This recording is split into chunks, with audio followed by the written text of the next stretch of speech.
Miss Qureshi did? Yeah, she did. She never even asked any of us what we were doing. Honest, sir, if I was being bullied, I'd tell you. Okay, so the most important thing we've learnt from our interviews? First impressions. We make our minds up about people pretty much 5 seconds after we meet them. So, what does that tell us? Paul? Best talk fast then? Fast or slow, it's our manner, our gestures. You know, the look on our face in those first few moments.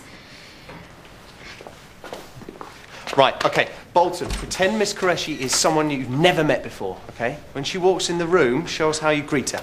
What do you mean, like I really would? Yeah, absolutely.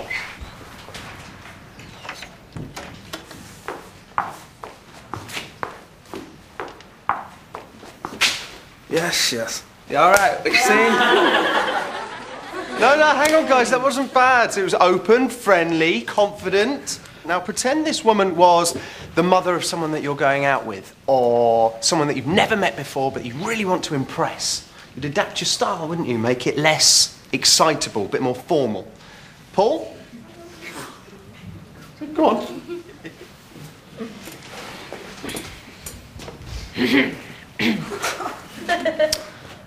You all right?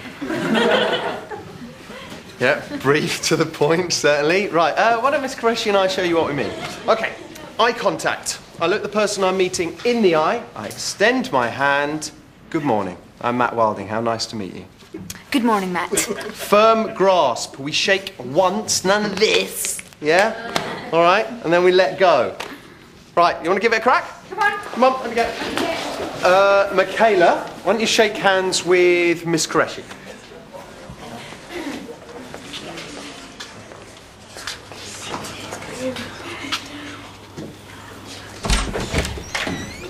Miss Qureshi, can I have a word?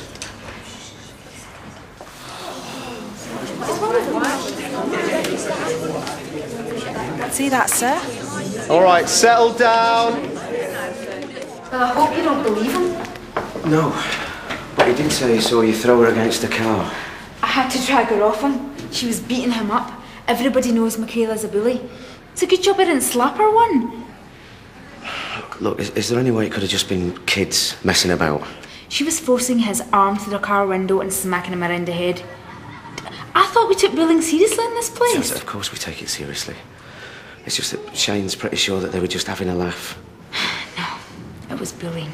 Pure and simple. I'm not doubting you. It's just with the likes of Michaela and Shane, what am I supposed to do? I'm going to have a word with Michaela. I just wanted to touch base with you before I did. Well, I'll go and get her. I can't even bear to look at her.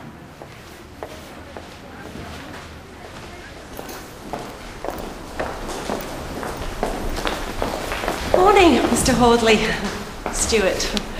Actually, I'm a bit late. I've been up half the night making phone calls. You know, trying to raise funds for the school from kindly benefactors. Oh, of course, yeah. Anyway, looks like I've got myself one in the flesh now. Oh, come on. It's no secret that you're not short of a bob or two. Well, Hey, don't be embarrassed about it. You should be very proud of yourself. You know what you've achieved. why do I get the feeling this is leading somewhere? We are looking for rich folk like yourself to donate funds to Waterloo Road School by way of a cheque. I'm sorry, I don't have my chequebook with me today. Well, as it's you, then a simple promise will suffice. What can I put you down for? Let's say £1,000? Come on. It's probably not even your weekly entertainment bill. Hardly. Listen, you are Miss Mason's favourite businessman. And I can assure you that she would be very grateful. Oh, well, in that case, let's make it 2,000. I'm just repaying Miss Mason's generosity.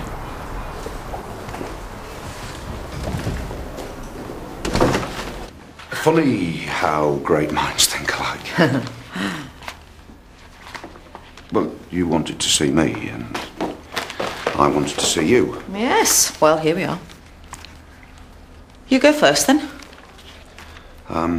Well, as you know, I'm a keen observer of staff movements, and I can see that certain members of staff have had their roles enhanced. Steph Haydock, for one. And and I can see the way that you're taking the school. And a certain amount of fluctuation is part and parcel of any dynamic organisation. Well, have you got anything specific in mind? Well, I just thought that as a senior member of staff, there might be an opportunity for me to contribute to the development of the school. Grantley, that is really great to hear. And it's quite a coincidence because that's exactly why I wanted to see you. Come sit down. Come on. Now, a little bird told me that you have got a hidden talent. And I want you to share it with the Lessons for Life group. We want you to teach them ballroom dancing. How did you find out? But you can't be serious, no. Ballroom dancing to that lot? It's PE and history rolled into one. Oh, and how does that compare to Madame Haydock's appointment as financial czar? It doesn't. No, thank you. I'll stick to being head of English. Yeah, well, that is on my to-do list. We're looking at staff restructuring in the next few months. The present structure doesn't fulfill its purpose at all. Lesson 6, Grantley. But, sir, she just went mental. She threw me against the car. Yeah? Because you provoked her? That's crap. Ask Ash and Andrews, they'll tell you what happened. Well, your mates, aren't they? So they're going to say what you tell them. Bang out of order, sir. I'm not lying. Ask Shane, he'll tell you what she did.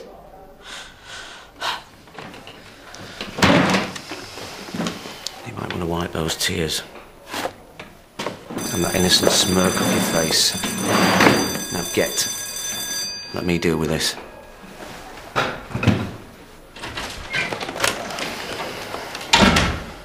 Hi, Bridget. Can you put me through to Rachel, please?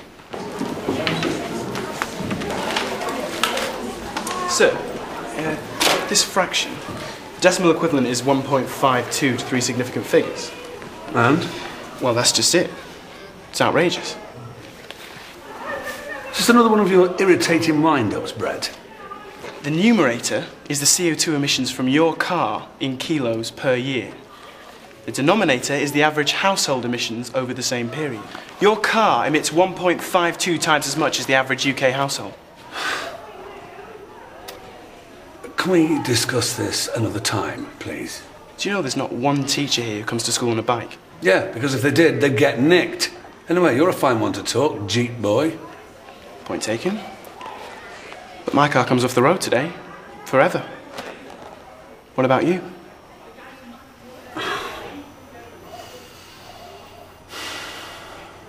Out.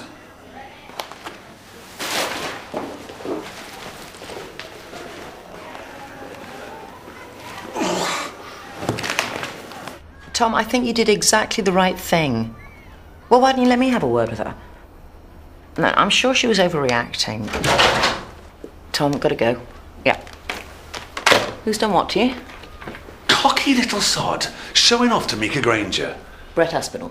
Ambushed me about my car. Why am I driving a Planet Boiler when I could be flogging round on a push bike? Well, that's the trouble we're teaching. We give them a set of values, and before we know it, they're making us live by them. Yeah, you're next on the list, believe me. Oh. The new build.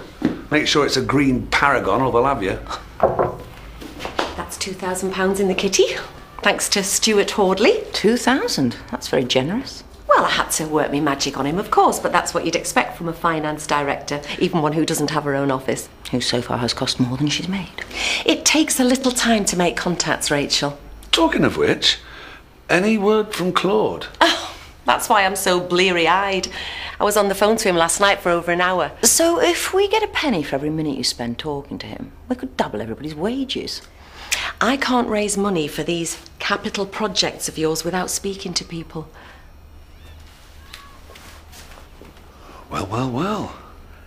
Mr. Hordley seems like he's a man out to impress. And your point is? No, just saying. Yeah, he might have a bit of a thing for you. No, he doesn't. Well, he might have a bit of a... Don't